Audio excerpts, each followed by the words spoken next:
This time it's a quick look at BMW's motorcycle range for 2023.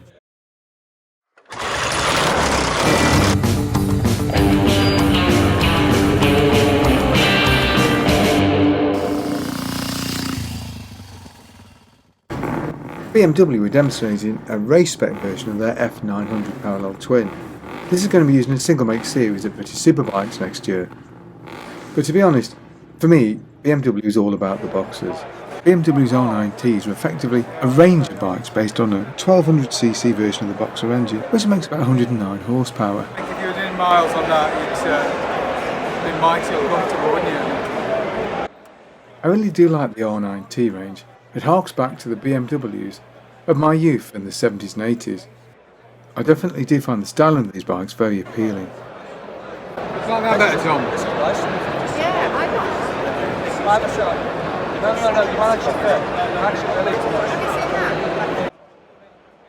In all honesty, these are probably my favourite bikes in the entire BMW range.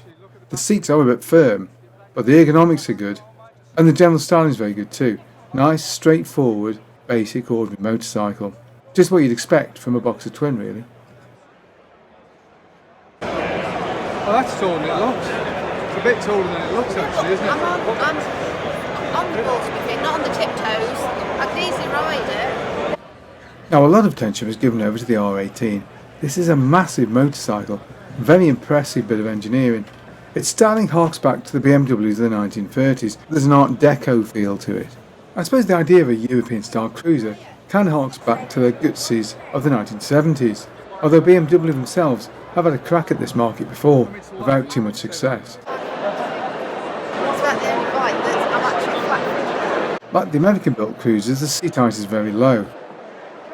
However, BMW's engine, for once, works against them.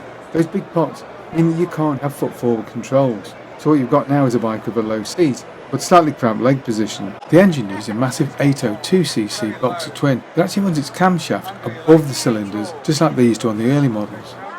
BMW Straight 6 is an amazing piece of engineering, to be sure.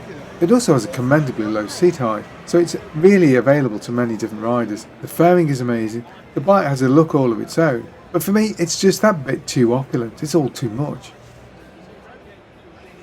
BMW had an EV on show which was ugly and impractical in equal measure.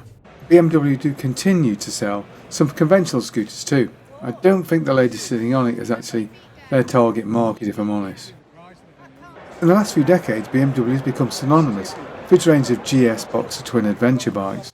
There are a few variations on the GS's, but they all share the same basic motor. The most adventurous spec of these machines uses a whopping 30 litre fuel tank. Now the GS is a well put together bike, I have absolutely no doubt. It's also extremely well equipped, and it's a damn good piece of engineering. But for me it never quite hits the spot. I think it's because just about every man and his dog seems to buy the bloody things when he wants to go touring. Believe me people, there are other options out there. And biking is supposed to be about individuality. Trying to be Ewan McGregor is not what I call being an individual. And I'm not saying they're not good bikes, because they most definitely are. But for me they've come somewhat ubiquitous. The smaller 850 parallel twins use a Rotax developed engine. And for many people these are actually a better option for general all-round touring. And also for adventuring too, because they're lighter and much more nimble, and all-round off-road, certainly more capable than the big Boxers. A lot of the styling of the parallel twins is very similar to that of the GS's, so if you're not a fan of asymmetry, then just don't look at the headline. And overall I'd say stylistically the GS range is kind of workmanlike rather than pretty. Well, I do hope you enjoyed that video. If you did, don't forget to like and subscribe, and of course, thank you very much for watching.